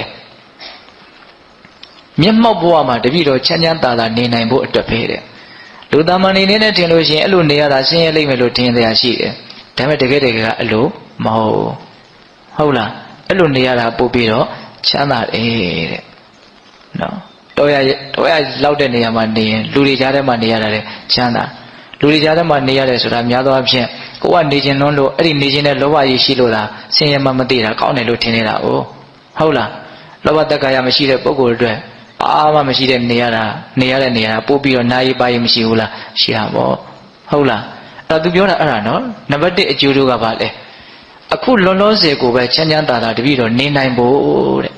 နောက်အလုံးနဲ့မဆက်ဆံမဲနဲ့နေရတာကိုဆိုချမ်းသာတယ်ဟုတ်လားနောက်ဒုတိယအကျိုးတို့ကဘာလဲနောင်လာနောက်သားတွေဒီကောင်းမွန်တဲ့အလေးအထကိုအတုယူပြီးတော့ကျင့်သုံးနိုင်ဖို့ဒိဋ္ဌာနုက္ကတိနော်အဲ့လိုအတုယူပြီးတော့ကျင့်သုံးကြမယ်ဆိုရင်အဲ့ဒီယဟန်တွေကဘာဖြစ်ကြမလဲချမ်းသာကြမယ်ပေါ့အဲ့ကိုလည်းပဲအခုလောလောဆယ်ချမ်းချမ်းသာသာနေနိုင်ဖို့နောင်လာနောက်သားတွေလည်းဒီကောင်းမြတ်တဲ့အလေးကျင့်ကိုအတုယူပြီးတော့ချမ်းသာနိုင်ကြဖို့ဆိုတဲ့ဒီအကျိုးတို့နှစ်ပါးကိုမျှော်ကိုပြီးတော့အသက်ကြီးရင်ပဲမလို့တပည့်တော်ဒီတူတွေနဲ့နေမှာပါတဲ့အဲ့အသက်ထက်ဆုံးနေသွားတာသိလားအသက်ထက်ဆုံးနေသွားတာမစွန့်ဘူးဒီနေ့မှာဦးဇင်းတို့ကျမ်းစာတွေထဲမှာရှင်မမောကလန်ကိုရမကြီးပြိဋိဘံဆံကတိတ်ပြီးတော့မထင်ရှားဘူးဦးဇင်းတော့တနေ့ကုန်ရှားကြည့်တယ်မတွေ့ရအောင်တော့ထင်ရှားရှားပြထားတာမတွေ့ရအောင်နော်မဟာဗုဒ္ဓံကျမ်းထဲမှာလည်းမတွေ့ရအောင်အဲ့ဒါနဲ့တိမယ်လို့ထင်ရတဲ့ဆရာတော်တွေလှမ်းပြီးတော့လည်းဖုံးဆက်ပြီးတော့လည်းမေးကြည့်တယ်ဟုတ်တယ်တဲ့ကြဲကြဲပြန့်ပြန့်ဖော်ပြထားတာမတွေ့ရဘူးတဲ့ဒါပေမဲ့သူအသက်120ရှိတယ်ဆိုတာကတော့ထင်ရှားရှားပြထားတယ်အဲ့ဒီမှာနောက်ဦးဇင်းတို့ပြောချင်တာကဘာလဲဆိုတော့မြတ်စွာဘုရားပြိဋိဘံစံပြီးတဲ့နောက်မှာဘုရားရှင်ကိုရမကြီးဟောကြားတော်မူခဲ့တဲ့ဓမ္မဝိနည်းလို့ဆိုတဲ့ဒီဒေသနာတွေကိုသူဥစည်းပြီးတော့တန်ခါနာတင်ခဲ့တယ်ဆိုတဲ့ကိစ္စအဲ့ဒီအကျိုးတူကိုမျှော်ကိုပြီးတော့မြတ်စွာဘုရားကိုရောနဲ့ထပ်တူထားခဲ့တာနော်သူ့အဲ့မှာထူးခြားတာတစ်ခုကလည်းပဲမြတ်စွာဘုရားပြိဋိဘံစံပြီးတဲ့နောက်နော်တာရုကိလနာသဘင်ဆင်ရင်ညတာ9ရက်ကြာတယ်ပြီးတော့ဦးဇင်းတို့ နန္တာထင်းပုံပေါ်မှာတင်ထားတာဒါပေတို့သိပါတယ်လက်မလာမင်းသားတွေရဲ့အင်းချင်းဥယျာဉ်ထဲမှာနန္တာထင်းပုံပေါ်မှာတင်ထားတာအဲ့ဒါအချိန်ကြာတော့မီးရှို့မယ်မီးပူဇော်ကြတော့မယ်ဆိုတော့ဘလို့မှမီးရရှို့လို့မရမြတ်စွာဘုရားရဲ့အလောင်းတော်ကိုမီးရှို့ရဖို့လူတွေကြိုးစားကြတာဘလို့မှကြိုးစားလို့မရဘူးလေးမျက်နှာကဖားဖို့တွေဘာတွေနဲ့လှုပ်ဘလို့မှလှုပ်လို့မရဘူးအဲ့ဒါနဲ့လူတွေကရှင်အနုဒ္ဒတာကိုမေးတာအဲ့ဒီအချိန်ကရှင်အနုဒ္ဒတာကတကူအရာရောအနေထားရာရောအကြီးကျယ်ဆုံးလို့ဆိုရမယ်ပေါ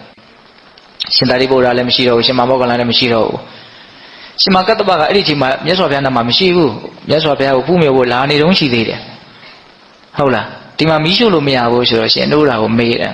နောက်ရှင်အနုဒ္ဒတာအကြောင်းလည်းပြောကြအလွန်ကောင်းတယ်ရှင်အနုဒ္ဒတာကနတ်တည်းရဲ့သဘောကတစ်မျိုးဖြစ်နေတယ်တဲ့အဲဒါကြောင့်မီးရှို့လို့မရတာနတ်တည်းရဲ့သဘောကဘလို့ဖြစ်နေတော့ဗျာနတ်တည်းထဲမှာတဲ့ရှင်မောဂ္ဂလန်ကိုကြည်ညိုပြီးတော့ဖြစ်ကြတဲ့နတ်တွေအုပ်စုရှိတယ်တဲ့ရှင်သာရိပုတ္တရာကိုကြည်ညိုလို့သိပြီးတော့နတ်ဖြစ်ကြတဲ့အုပ်စုတွေရှိတယ်တဲ့ရှင်မကတ္တပအခုပြန်တော့ပြိဋိဘမဆန်သေးဘူးနော်အဲ့ဒီရှင်မကတ္တပကိုကြည်ညိုပြီးတော့လှူဒန်းပြီးတော့နတ်ဖြစ်ကြတဲ့အုပ်စုတွေလည်းရှိတယ်တဲ့အဲ့ဒီအုပ်စုတွေကတို့အရှင်မြတ်ကြီးရောက်မလာသေးဘူးဒါကြောင့်မလို့မြတ်စွာဘုရားရဲ့အလောင်းတော်ကိုမီးမလောင်ပါစေတည်းလို့သူတို့လှုပ်ထားတာတဲ့အဲ့ဒါမီးရှို့လို့မရအောင်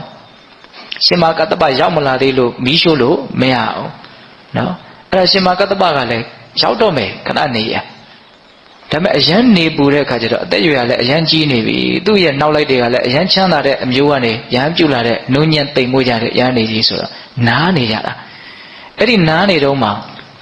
ှမြတ်စွာဘုရားပြိဋိဘံစံတယ်လို့လိုက်လာတဲ့တချို့ရဟန်းတွေကမသိသေးဘူးအဲ့ဒီမှာမြတ်စွာဘုရားရဲ့အလောင်းတော်ကိုနတ်တွေပူဇော်ထားတဲ့မန္တာတော်နတ်ပန်းတွေဆိုတာရှိတယ်ပန်းကြီးတွေအကြီးတွေအဲ့ဒါကိုအယိုးတက်ပြီးတော့လူတယောက်ကထီးလုပ်ပြီးတော့ဆောင်းလာတယ်အဲ့ဒီပန်းကြီးရောအဲ့ဒါကိုရှင်မကတ္တပကသိတဲ့အခါကျတော့ဒါဘုရားပြိဋိဘံစံပြီလက်တွေပူဇော်ထားတဲ့ပန်းဒီပန်းဟာလူလောကမှာမရှိဘူးအဲ့ဒါနဲ့ဟိုရောက်လို့ရှိရင်ရုပ်ပြက်ဆင်းပြက်ငိုမာဆိုလို့အခုတည်းအစားသိအောင်ဆိုတော့ရှင်ဟာကတ္တပကအဲ့ဒီလူကိုမေးတာမြတ်စွာဘုရားဆိုတာသိပါသလားသိပါတယ်အခုဘယ်လိုနေတော့ဆိုပြိဋိဘံစံသွားလို့အဲ့ဒါလက်တွေပူဇော်တဲ့ပန်းကိုယူလာတာအဲ့လိုလဲပြောလိုက်ရောရဟန်းတွေကငိုကြတာပေါ့ပုထုဇဉ်ရဟန်းတွေကတချို့လည်းမမျှော်ဘူးတဲ့မြတ်စွာဘုရားကိုအဲ့လိုငိုကြအကြီးအကျယ်ရုပ်ပြက်ဆင်းပြက်တွေဖြစ်နေတဲ့အချိန်မှာသူပတ္တဆိုတဲ့ယဟန်ကြီးဒါပေတို့ကြားဥပါတယ်မြတ်စွာဘုရားကိုရန်ညိုးရှိတယ်သူလူတဲ့ဆွမ်းကိုအလူမခံလို့ဒီအကြောင်းတွေကပြောရတာရမ်းကျယ်ပါတယ်အဲ့ဒီသူပတ္တယဟန်ကြီးကဘာထပြောတော့ငါရှင်တို့မငိုကြနဲ့တိတ်ကြတဲ့အခုမှတို့လွတ်လပ်ရေးရသွားတာတဲ့နော်ဒီယဟန်ကြီးကဘယ်ဟာမအပ်ဘူးဘယ်ဟာအပ်တဲ့အရန်ချုပ်ချယ်တာပဲတဲ့အခုဒီယဟန်ကြီးမရှိတော့ဘူးဆိုတော့တို့ကြိုက်တာလုပ်လို့ရပြီတဲ့အလွန်ထိတ်လန့်စရာကောင်းတဲ့စကားကိုပြောတာကရှင်မကပ္ပကအရန်ဓမ္မတန်ဝေကရတယ်ကြည်သာမြတ်စွာဘုရားရဲ့အလောင်းတော်ရှိနေသေးတယ်ဒီအချိန်မှတော့မှဒီလိုရုပ်မာတဲ့နော်သာသနာတော်ကိုဖျက်ဆီးမဲ့နော်အတ္တမဝါဒနော်လက်ကင်ပြုမဲ့ပုံကိုယ်တွေကပေါ်လာခဲ့ပြီအဲ့ဒါမဖြစ်ဘူးငါမြတ်စွာဘုရားရဲ့ပွဲပြီးလို့ရှိရင်မြတ်စွာဘုရားဟောခဲ့တဲ့တရားတော်တွေကိုငါအကုန်လုံးစနစ်တကျပြန်ပြီးတော့သံဃာနာတင်မယ်သံဃာနာတင်တယ်ဆိုတာကပြန့်ကျဲနေတဲ့ပန်းပုံကြီးကိုကျိုးလေးနဲ့စနစ်တကျတည်တယ်လို့မျိုးပေါ့စနစ်တကျလှုပ်ထားတာအကန့်လိုက်အကုန်လုံးစနစ်တကျအကုန်သိမ်းထားတာအရန်စနစ်ကျတယ်သုတ်တန်ဆိုအရှိတစ်မျိုးအလက်တစ်မျိုးအတိုတစ်မျိုးဝိနည်းတစ်မျိုးသုတ်တန်ကသုတ်တန်တစ်မျိုးပြီးဓမ္မကပြီးဓမ္မတစ်မျိုးဒါအကျဉ်းမြင့်လေးပြောပြတာသံဃာယနာဆိုတာညီတူစွာရွတ်ဆိုခြင်းလို့အဓိပ္ပာယ်ရတယ်တော့ယဟန်နေညီညာရွတ်ကြတာအတီးပြုတ်ထားတာစနစ်တကျလှုပ်တယ်အဲ့ဒါရှင်မကတ္တပရဲ့ကျေးဇူးအဲ့တော့မြတ်စွာဘုရားပြိဋိဘံစံပြီးပြီလို့ကြားရတော့ငိုကြကြိုးကြရင်လည်းအဲ့လိုနဲ့မြတ်စွာဘုရားဒီကိုနော်ရှိရကိုအလောင်းတော်ရှိရကိုရောက်သွားတယ်ဟိုရောက်တဲ့အခါကျတော့မြတ်စွာဘုရားရဲ့ခြေတော်ကိုဖူးမြော်ခြင်းတယ်အဲ့ဒီတော့မြတ်စွာဘုရားရဲ့ရုပ်အလောင်းတော်ကနော်ဂွမ်းနေနဲ့အထက်ထပ်ပတ်ထားအောက်ဆုံးအဝိသစ်နဲ့ပတ်ဂွမ်းနေနဲ့အထက်ထပ်ပတ်ပြီးတော့ပတ်ထားတာအကုန်လုံးအဲ့ဒါကိုရွှေခွက်ထဲမှာထည့်ပြီးတော့စီတွေလောင်းပြီးတော့ရွှေခွက်တစ်ခွက်နဲ့အုပ်ထားဟုတ်လားအဲ့လိုမျိုးအုပ်ထားတာပြီးရင်ဘာလို့နန္ဒထင်းပေါ်မှာတင်ပြီးတော့အကုန်အုပ်ထားတာအဲ့ဒါကိုရှင်မကတ္တပကလှည့်ပြီးတော့လက်ရည်လှည့်ပြီးတော့ပူဇော်ရင်းနဲ့မြတ်စွာဘုရားရဲ့ကောင်းတော်ကဘယ်ဘက်မှာရှိတယ်ခြေတော်ကဘယ်ဘက်မှာရှိတယ်သူသိတယ်အဲ့ဒါနဲ့ခြေတော်ရှိတဲ့ဘက်မှာမြတ်စွာဘုရားရဲ့ခြေတော်ကိုငါဖူးမြော်ခြင်းတယ်အဲ့ဒါလိုအဓိဋ္ဌာန်လိုက်တာနဲ့မြတ်စွာဘုရားရဲ့ခြေတော်ကတိမ်ညာတွေကနေလက်ထွက်လာတယ်လို့ပဲတဲ့ဒီပတ်ထားတဲ့အဝတ်တွေခေါင်းတလားတွေထင်းတွေကိုအကုန်ဖောက်ထွက်ပြီးတော့ နော်ဆက်လက္ခဏာနဲ့အလွန်တင့်တယ်တဲ့မြတ်စွာဘုရားရဲ့ခြေတော်အစုံဟာလာဝင်းကြီးလိုထွက်လာတယ်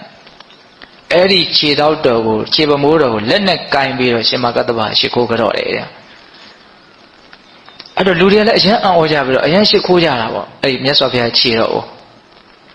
အကုန်လုံးရှိခိုးလည်းပြီးပြီဆိုတော့အဲ့ဒီခြေတော်ကပုံမပြတ်တခါတည်းထဲထဲကိုပြန်ဝင်သွားတယ်တဲ့ဒါချီမြင်လေးတွေပါလေးတွေလှုပ်သွားတာမရှိဘူးခေါင်းတလားကိုဖောက်လာတာလည်းမရှိဘူးဒါတကိုးရာပေါ့နော်အဲ့ဒီခြေတော်လည်းပြန်ဝင်သွားပြီလဲဆိုရောအဲ့ဒီဟာကြတော့မှမြတ်စွာဘုရားပြိဋိဘံစံတုံးကလည်းတောင်ပို့ပြီးတော့လူတွေကအိုးတဲ့ငိုကြပြန်တယ်တဲ့နော်အဲ့ဒီလိုအကုန်လုံးနော်ရှ िख ိုးပူဇော်ပြီးတဲ့နောက်မှာခြေတော်လည်းပြန်ဝင်သွားတယ်ဘယ်သူမှမီးမရှိရပဲနဲ့တခါတည်းမီးရထပြီးတော့လောင်ဒီစုံမီးလောင်နေဆိုတာအဲ့ဒါနတ်တည်ရဲ့အစွမ်းကြောင့်လောင်သွားတာတဲ့အံ့ဩစရာကောင်းတာကအပေါ်ဆုံးကပတ်ထားတဲ့အဝတ်နဲ့မြတ်စွာဘုရားခန္ဓာကိုယ်နဲ့ထိပြီးတော့ပတ်ထားတဲ့အဝတ်အဲ့ဒီအဝတ်တစ်ကလေးနှစ်ခုမီးမလောင်ဘူးတဲ့ခလဲကောင်ကစီဆွတ်ထားတဲ့ဂွမ်းတွေပါလေအကုန်လောင်သွားတာနော်တတ်တော်ရှိတဲ့မြတ်စွာဘုရားများဒီလိုမျိုးဦးဇင်းတို့ပြိဋိဘံစံပြီးဆိုရင်တော့တလုံးတစ်ခဲတဲ့ဓာတ်တော်ကြံ့တယ်မြတ်စွာဘုရားကတော့တတ်တော်တိုးတဲ့မြတ်စွာဘုရားဖြစ်တဲ့အတွက်ကြောင့်ဒီဓာတ်တော်တွေကနေရာအနှံ့ရောက်အောင်မှာဖြစ်တဲ့အတွက်ကြောင့်အကုန်လုံးသေးသေးလေးတွေအစိတ်စိတ်အမှမှအကုန်လုံးကွဲရတယ်ပေါ့အဲ့ဒါရှင်မကတ္တဗရဲ့ထူခြားချက်အဲ့ဒါလည်းရှိတယ်စောစောကပြောတဲ့သုဘယဟန်ကြီးရဲ့စကားကိုနော်အကြောင်းပြုပြီးတော့ထိတ်လန့်မှုတန်ဝေကနဲ့မြတ်စွာဘုရားပြိဋိဘံစံပြီးတဲ့နောက်မှာနော်အဇာတတမင်းအထောက်အပံ့ကိုယူပြီးတော့နော်ရှင်မကတ္တဗကိုရမေကြီးဥဆောင်ပြီးတော့နော်ရှင်ဥပါလိကအဝီနည်းကိုဖြေမယ်ပေါ့နော်ရှင်အနန္ဒာကနောက်သုဒ္ဓံပြီးဓမ္မကိုဖြေပြီးတော့မေးတာဘယ်သူကမေးတော့ဆိုတော့ရှင်မကတ္တဗကိုရမေကြီးကမေးတာဟုတ်လားတန်ခါနာတင်ခဲ့ကြတာဒါကြောင့်တရားဓမ္မတို့ဥယျာဉ်တို့အခုလိုမျိုးမြတ်စွာဘုရားရဲ့အဆုံးအမတွေကိုအစီအစဉ်မပြတ်ဖြည့်ဆွတ်ထားတာမရှိနှုတ်ပယ်ထားတာမရှိဘဲနဲ့အစစ်အမှန်လေ့လာခွင့်နာယူခွင့်သင်ကြားခွင့်တွေရနေကြတာဒါဘယ်သူရဲ့ကျေးဇူးလဲလို့မေးရင်ရှင်မကတ္တဗရဲ့အဓိကကျေးဇူးပဲဟုတ်ရဲ့လားဒါကြောင့်ပိဿပေါင်းသူတော်ကောင်းတို့ဒီရှင်မကတ္တဗကိုရမေကြီးရဲ့အကြောင်းကအလွန်တရာမှပြောစရာကောင်းတယ်သူဟောခဲ့တဲ့တရားတခြားသောသုတ်တန်တွေအများကြီးရှိတယ်နော်အဲ့ဒီသုတ်တန်တွေကိုပြောလို့ရှိရင်တရားအရန်ရှိမှာဆိုလို့မှတ်သားစရာကောင်းတာလေးတွေနည်းနည်းစိတ်ထဲမှာစမ်းနေထင်တာလေးတွေကိုဦးဇင်းကရွေးပြီးတော့ပြောပြတာအဲ့တော့အကုန်လုံးက